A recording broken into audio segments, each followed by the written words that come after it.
Welcome back to Deck Hockey Focus. Again, we are reporting stateside. I guess I say we. I'm usually flanked by my co-star, Ryan Shackelford, unfortunately out today. So you're left with your favorite, Eric Mock here. But we are going to take a look at the men's and women's games both thus far. The women have a day off today. The men just wrapped up another good game against Great Britain. And then we've got some interviews with Mike DeFazio, GM. And then we've also going to bring on Cory Herschk to give us kind of a look inside the locker room and talk about some X's and O's and stuff like that. But let's lead first with the women's game. So most recent women's game, you're seeing some of their highlights here. They've really turned it up. I think that they are looking quickly like they're about to be the team to beat. We've seen 2 goals, both from Bronson, so that line has continued its dominance, but we really saw them putting on the pressure, lots of pucks to the net, a lot of possession time. And again, I think that their main factor is the speed. A lot of teams, I think, have lost a step on us, and that has opened up us for a lot of scoring opportunities, a lot of good turnovers, and things like that. So as they move forward, I would not want to see the Team USA women on the schedule if I was one of these other teams. But great to see them get a good victory there.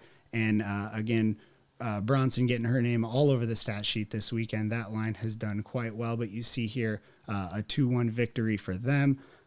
So moving forward, like I said, they've got today off. They've got a game coming up tomorrow. We'll dial you guys in on that as well. On the men's side of things, the Finland game here that you saw, 4-2.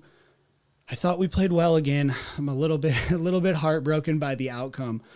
We had some goals get overturned. Maybe it was a little bit controversial. Again, good to see them on the NHL Network and them getting some recognition on a national stage, just like we try to bring to you guys here. But we'll get some clarification on those. I know one was said the net was off. The other one was said that there was a kicking motion. You guys be the judge on that. But, I do think that the review process in theory is a good one. I think that it's important for the game to be to be at the top level for them to have that option. So that's good to see. But moving forward, they were taking on Great Britain, and we really saw the offense come alive there. We brought in DeFazio, filling in on a defensive role. So he led off the scoring there with the big goal, really got the guys amped. Good to see him getting on the stat sheet rather than just being behind the scenes. But we had, I think someone told me, 12 new players putting points on the board, or 10 new players putting points on the board so far this entire tournament. So I think the future looks real bright for Team USA, and now the offense has certainly come alive. So we'll see kind of how their destiny unfolds moving forward. But speaking of Mike DeFazio, we're going to bring him on. He's going to talk a little bit about his experience building the team, helping to recruit, and then what it's like to sort of have to pick the stick back up on a moment's notice and represent the country there. And Mike, really do appreciate you joining us. How's everything out there? It's going well. A bit of a rocky start for us, but I appreciate you guys having me on. Yeah, no, we appreciate everything that you do as well. So let's start with maybe your history a little bit. I know that you played for Team USA, so had a chance to wear the red, white, and blue in 2017. And go through maybe that tournament, what it's like to represent your country, and then we'll transition to your current role. Yeah, I kind of fell in love with this in this stage of the world level back in 2010 when I put in the U20 team. And then again in 2012, and since then have been involved in coaching or GMing and playing. And 2017, I was fortunate enough to make the team and went over to Czech Republic. Had a great run and, an unfortunate result in that game. But it was great because I was on the staff in 2015 and then played in 2017. So I kind of took a little bit of everything that I had learned in the previous World Championships and brought that over to, this 2019 squad, having been there as a coach and then as a player. So not a lot of staffs have the luxury to have seen both sides of it. So that was certainly a lot building this team and preparing for the World Championship. So. Well, good. So now 2019 it is, and you are general manager. So I don't know exactly what your guys' time frame was like when you actually had a chance to build the roster. Obviously, you have sort of an existing roster to go off of, but run us through the recruitment process and kind of what it takes to evaluate players and put together a top tier team to go out to Slovakia. Yeah, so it's a very long process, and unfortunately, with the situation, we weren't able to officially name or start picking a roster until the ISBHF had gave us an opening or an opportunity to play in the tournament. So we couldn't really get going until February. It was after the Super Bowl bye week. There was a couple of weeks after where we got the green light, and at that point, Cory, Herschk, myself, and Tom Ruiz, one of the assistant coaches. We had been in talks and, knew the players that we wanted to go after and, maybe a depth chart of about 6 lines, both forwards and defense, and a handful of goalies that we wanted to, as soon as we got the green light, reach out to. And then from there, present them with, here's what we need from you. Here's what we expect. Are you interested? Yes or no? And then, unfortunately, we get some no's for various reasons. You get some maybes that have to work things out, and you get a handful of the yeses, I'm absolutely in, and most of those are the returners that are in it, year in and year out. So then once you get your list of names that are interested, you can name the roster, and then we put them through the workout routine, the diet plan. They're playing. We had a camp in April up in Drake, Massachusetts, and then from there you just continue to work. We all saw each other at the club championships, which was another opportunity to touch base. And at that point, we gave everybody the uniforms, apparel, and all that. So a lot of behind the scenes stuff that nobody really sees, that the coaches and GMs try to let the players just forget about. And here's all you got to do. Make sure you hit the gym, make sure you're eating well, make sure you're at these events. And then we try to treat them as professional as possible. So a lot goes into it. But, unfortunately, like I said, we had a very short runway to work with in building this. So it's been tough, very stressful. A lot of 2 a.m. phone calls with Cory Herschk and Tom Ruiz. But once we're here, you can kind of take a deep breath and enjoy the moment. So it's been good. Yeah, well, I don't think there's been exactly a deep breath moment for you, as it might seem. No. We've had recently an injury, a broken hand. I forget off the top of my head exactly which player that was, but a broken hand. So they go to the GM, the veteran of the game, and they bring in, you got to grab a new stick, you got to go out there. So what's running through your head when, first of all, when you find out about the injury, and then when did they say to you, hey, it's time to put on the shins? Yeah, well, like I said, having been here in 2017, people were asking why I wasn't playing, whether or not I wanted to. And yes, I would love to play, but I just didn't want to be the guy who would, pick the team, manage a team, and then at the same time put himself on the roster. I don't think that's a good look, but everybody agreed it'd be a safety net to throw me on the roster in case of an emergency and players getting hurt. And that's exactly what happened last night. We had somebody get a concussion, somebody else went to the emergency room with a broken hand, and we had to move one of our players that was playing D up to forward, was left a hole. And the captains and the coaches decided last night it would be best if I had played. And having said that, we knew it might be a possibility, although I didn't think it would happen.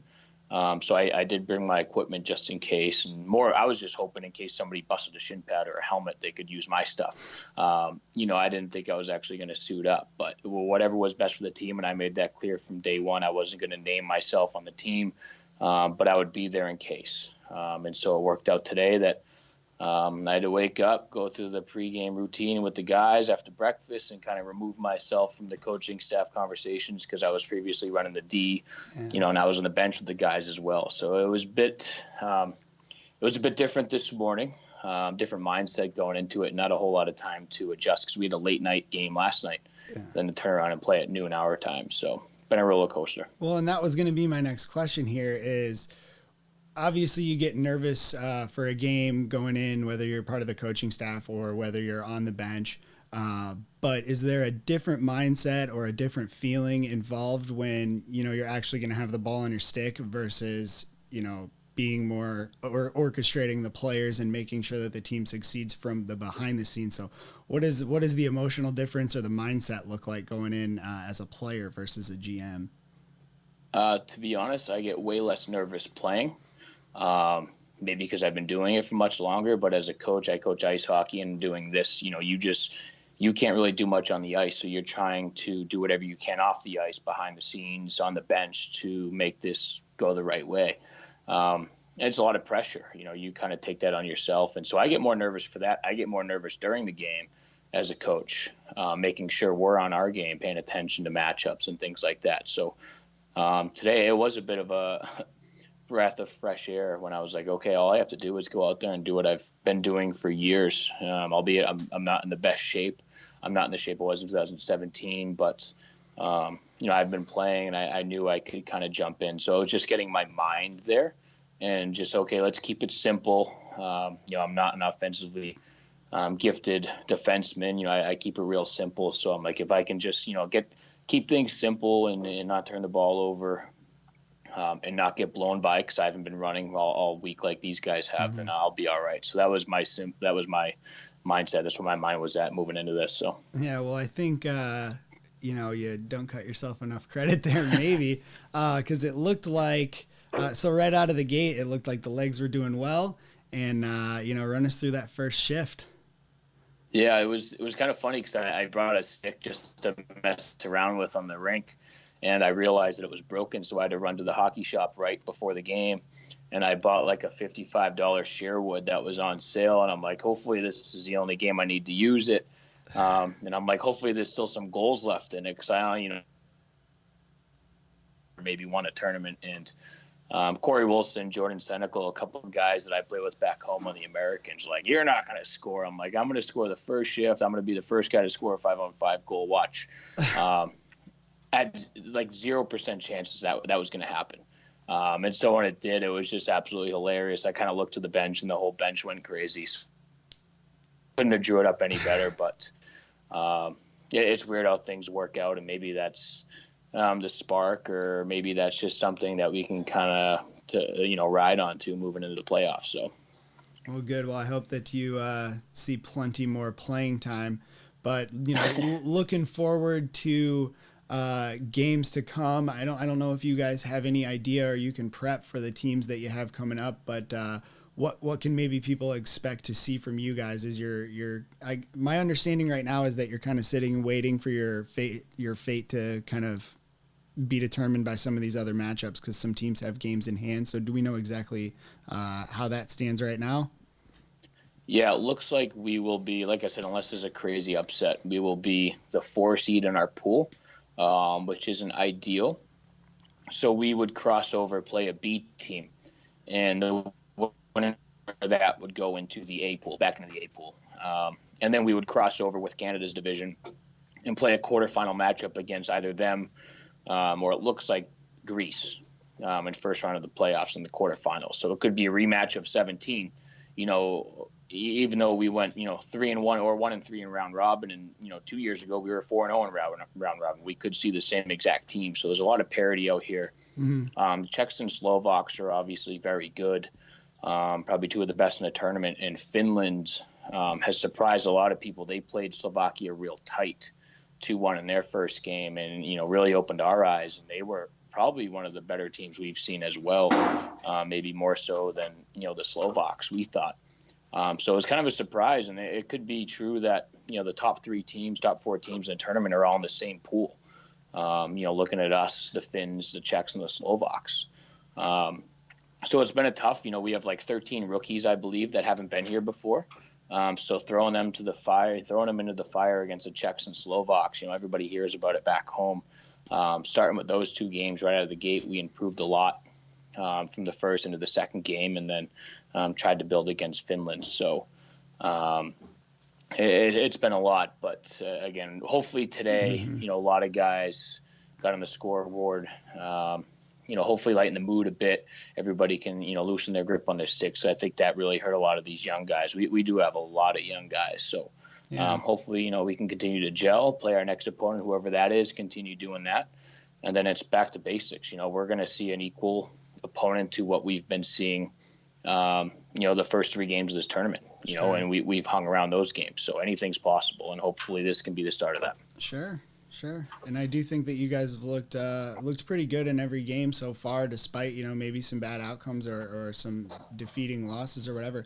But I think we'll Yeah. leave it with this. So I guess is the plan for you to be GM moving forward, and if so, maybe some of these younger guys that are looking to represent the United States, what is something that you guys look for in building a team and bringing on, like you said, a lot of rookies and growing the talent from the youth to build for years to come.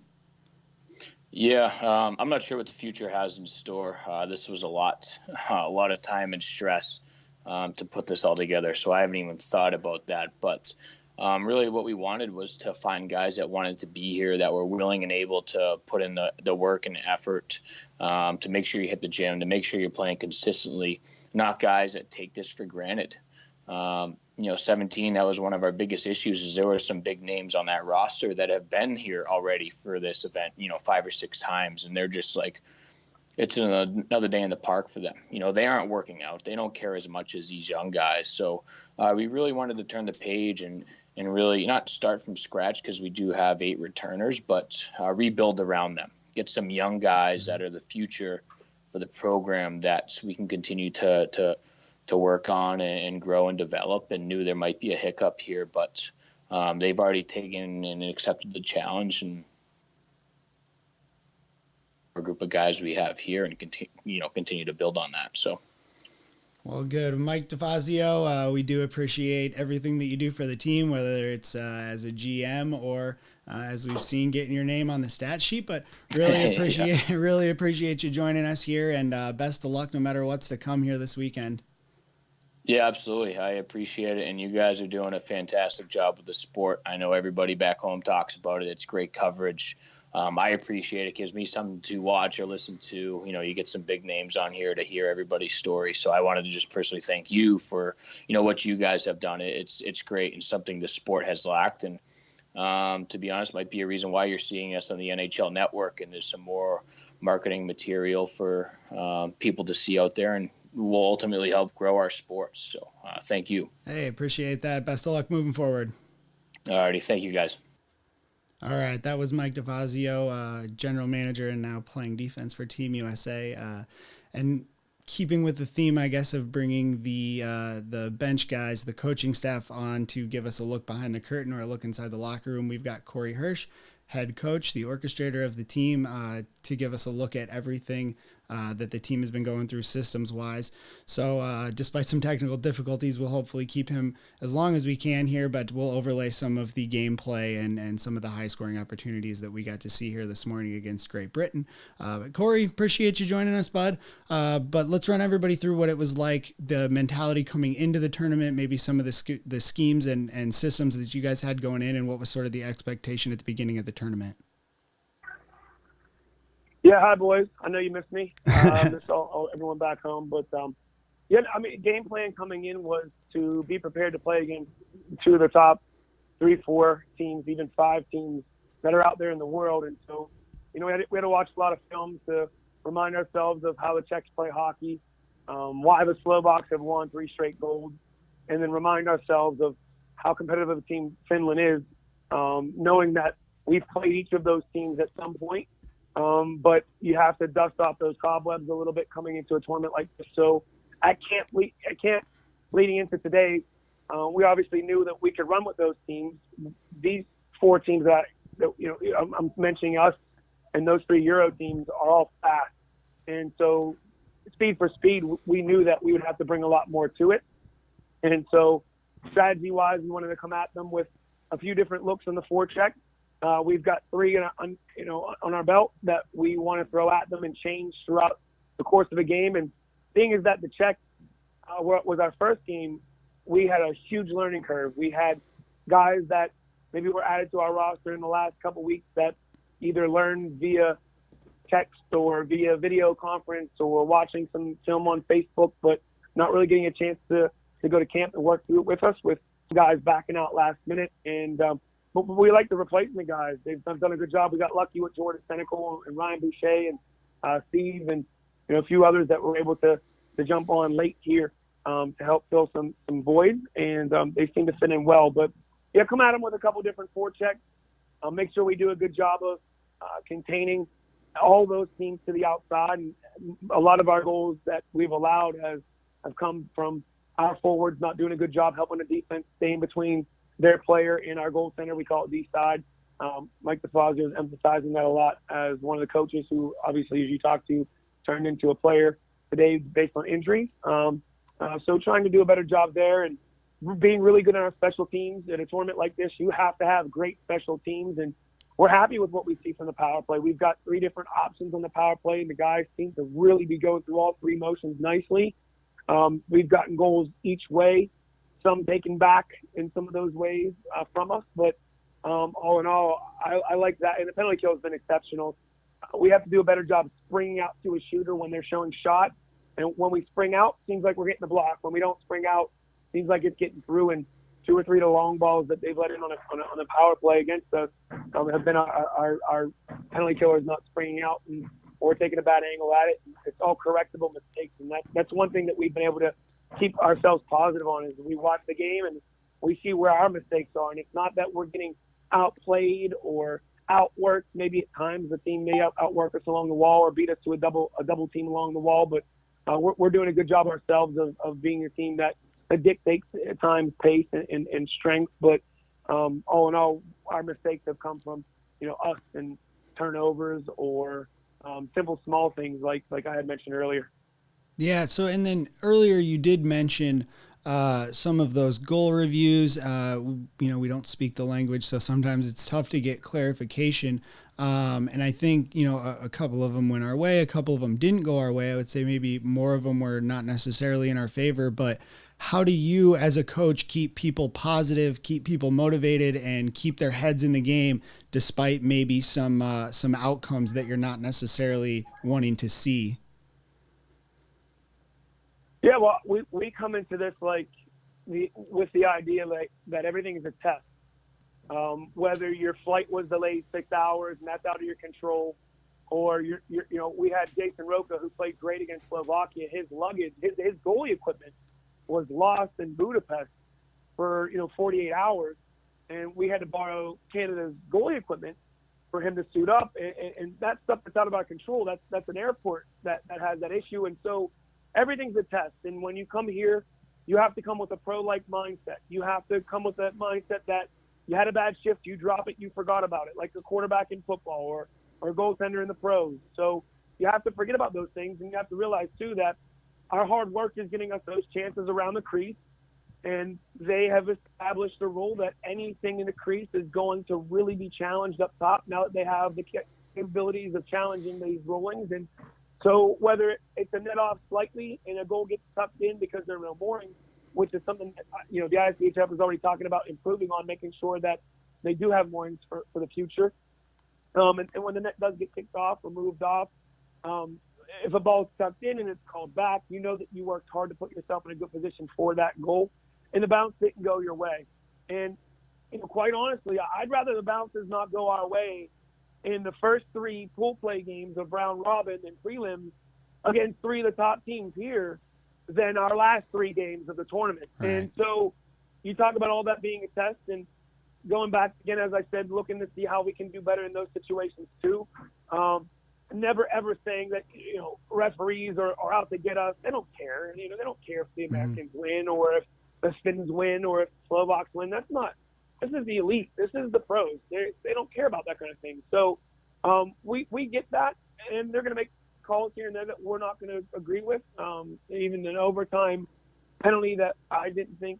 I thought, if you're going to call an interference on that, I think he's going to net in overtime against the Slovaks. That's great, but do you really think we ran a goaltender in overtime? I mean, he was probably nudged in, and if you didn't see it, you didn't see it. But my take is you put both in the box and let the guys battle it out. When that doesn't happen, our job is to not say, well, we got hosed on it, but our job is to say, let's do a better job of putting ourselves in a better position next time to battle through it and to kill that penalty off, because that was the first time we had to kill a penalty all week.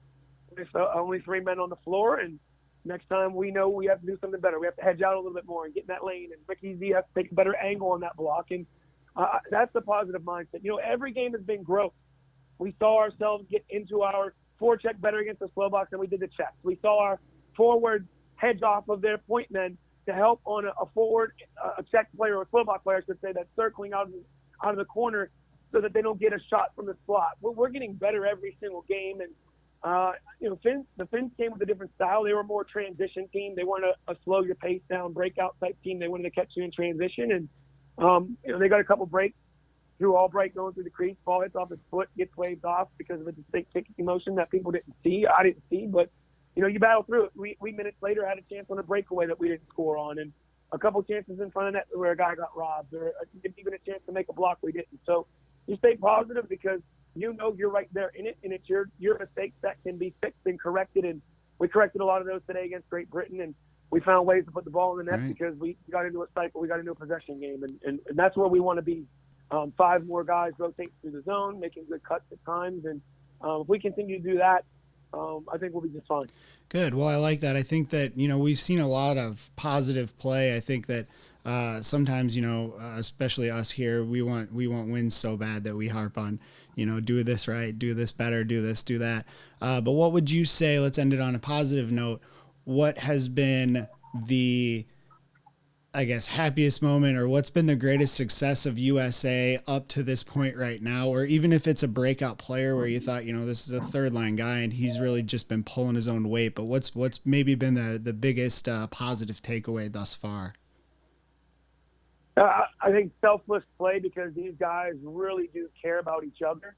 We had an injury that looked like it was a break to Steve Sion's hand, and you saw Steve right away go into an emotional state because he wanted to be out there so bad. And the rest of the guys were down about it. Now, Steve knows his role in this line is to go out there and contribute as best he can. He's a grinded out kind of guy that gets into the corners with you. May not be the guy that's going to, lead the tournament in scoring, but I think when you battle through injuries, and then Mike DeFazio steps in today, from all of the organizing that he's had to do and the headache that goes into just, general managing a team to go to Europe, bunch of grown men who have to, either fundraise or pay out of pocket. You do all these kind of things as a general manager, and then he becomes a coach. And, at times he's pulling his hair out like I am because of an errant pass, or because the guy missed a shift and someone had to jump on the rink for him. So he has to go from GM mode to coach mode to then player mode because of injuries, and score the first goal today for us to get things going. Look at the bench and say, guys, this is easy. What is taking you so long to put points on the board here, 5-on-5? And I think it's that the fact that these guys are willing to do whatever it takes for each other and having a lot of fun doing it. It's not fun to lose by any means, but how quickly they're able to forget about that, beat each other up a little bit by teasing each other in the hotel room and making each other laugh. And that's been a positive take. And I think as long as some of the young guys, we had 4 brand new goal scorers today, 12 brand new players to the World Championship. 4 of those 12 guys scored their first goal ever at the World Championship today. And, wow. And to me, that's nothing but positive energy going into a day off tomorrow where we're going to get to sleep in, take a team photo on the center rink, go bowling, catch a movie, try to rest the wheels, maybe watch a bunch of hockey games, because there's 3 great ones tomorrow, including our women who are unbelievable here playing against Canada as they try to get into that gold medal round. And so sticking together, all the team meals and giving each other the nicknames that they're giving each other, that right now is what's keeping us afloat after 3 tough ones. But we also know that this isn't easy. It's not supposed to be easy. You're just supposed to make the most of it and get better as you go. And like I said, we're hoping to get another game in. If we had 2 days off, if we earned a bye, we were going to practice anyway come Thursday or Wednesday rather. And now it's going to be a game against one of the top B pool teams, which is much like Great Britain.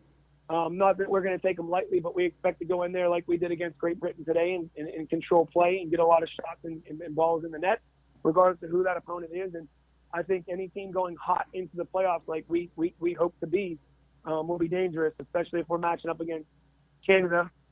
Who wouldn't want to play Canada? It's Canada.